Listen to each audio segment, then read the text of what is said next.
तो किसान नीचे बैठ पाता और ना टीन शेड की व्यवस्था है कि किसान ट्राली खड़ी कर ले, पानी भीग जाता है तो फिर पौने पौने दे दा के और फिर जाना पड़ता है। मंडी में करीब 450 लाइसेंसी व्यापारी हैं और 150 दुकानें। कई व्यापारी तो कीचड़ की वजह से दुकानों तक जा ही नहीं पाते, जिससे उन्हें कारोबार में नुकसान हो रहा है। वहीं मंडी सचिव ठेकेदारों पर आरोप मढ़ रहे हैं।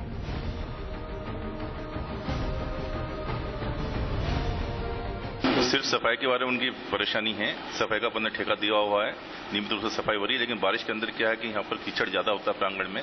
उसका अपन ने सीसी रोड का 1 करोड़ रुपए का भी टेंडर कॉल किया है। आज हम टेंडर निकाल रहे हैं। व्यापारियों का सब्र टूट चुका है। अब उन्होंने आंदोलन की तैयारियां कर ली हैं। उन्होंने साफ कर दिया है कि व्यापार संघ की बैठक के बाद आंदोलन की रूपरेखा तय की जाएगी। अंतिमा विश्वकर्मा, विदिशा, इंडिया न्यूज। तो रिपोर्ट आपने हमारी देखी। गंदगी का आलम पसरा हुआ है, बीमारियां दस्तक दे रही हैं। मंडी सचिव जहां ठेकेदारों पर आरोप लगा रहे हैं, ठेकेदार खुद लापरवाह बने हुए हैं। तमाम चीज हमारे सामने है। अधिक जानकारी के साथ हमारी संवाददाता अंतिमा विश्वकर्मा फोन लाइन पर हमारे जुड़ी हैं। अंतिमा, तमाम अव्यवस्थाएं यहां फैली हुई हैं, बावजूद इसके इन अवस्थाओं का कोई समाधान नहीं हो रहा है। अब आंदोलन का मन बना चुके हैं व्यापारी, क्या कुछ कहना है उनका? जी, आपको बता दूं कि ये विदिशा की जिले की विदिशा में ये मंडी है और इतनी बड़ी मंडी होने के बावजूद यहाँ पे कोई भी व्यवस्थाएं नहीं है। कीचड़ गंदगी तो इतनी ज्यादा है कि व्यापारी अपनी दुकान नहीं खोलते। वो लोग थोड़े बहुत व्यापारी दुकान खोलते हैं तो गंदगी की वजह से वो बैठ ही नहीं पा रहे हैं। अनाज फैलता जा रहा है और इतनी ज्यादा बदबू है, व्यापारियों को बीमारी का खतरा है कीचड़ की वजह से। और इतनी गंदगी होने के बाद में प्रशासन कहीं से कहीं तक सुध नहीं ले रहा है। ना तो व्यापारियों की सुध ले रहा है, ना ही किसानों की ले रहा है। इतनी बड़ी मंडी होने के बावजूद ना तो शेड है, यहाँ पे 3 शेड है।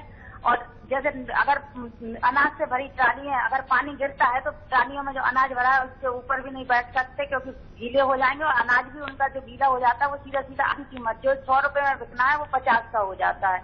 इसके बावजूद भी कोई व्यवस्था यहाँ पे नहीं है, ना ही किसानों का कोई ध्यान दे रही है प्रशासन। जो खाना, तो यहाँ पे पानी पीने की व्यवस्था है, जो खाना मिलता है वो भी पर्याप्त नहीं है। जो 5 रुपए में खाना दिया जाता है वो भी भरपेट नहीं रहता किसानों के लिए कि वो अपना भरपेट खाना खा सके। ना ही पानी की व्यवस्था यहाँ पे बिल्कुल भी है। सूर्यकांत जी, अंतिमा, तमाम चीजें हमारे सामने हैं। प्रशासनिक अधिकारियों से अगर आपकी बात हुई हो, शिकायत कई बार हो चुकी है लेकिन समाधान नहीं हो पा रहा है। प्रशासनिक अधिकारी इस मामले को लेकर क्या कुछ कह रहे हैं?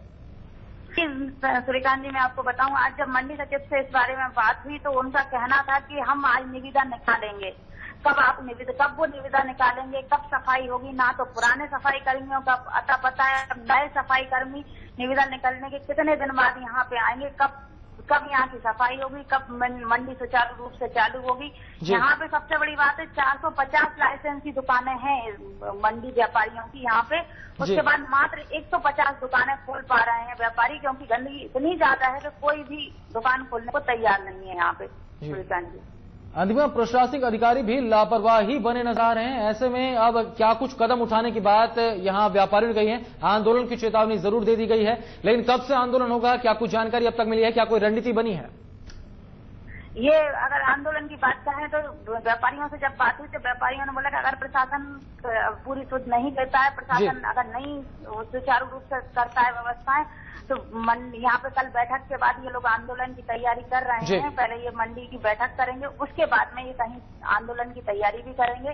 क्योंकि अगर यहाँ जाहिर तौर पर अंतिमा व्यापारी परेशान है और अब आंदोलन की चेतावनी जरूर है। जाहिर तौर पर प्रशासन नहीं सुन रहा है तो बड़ा कदम उठाने की जरूरत तो बनती है।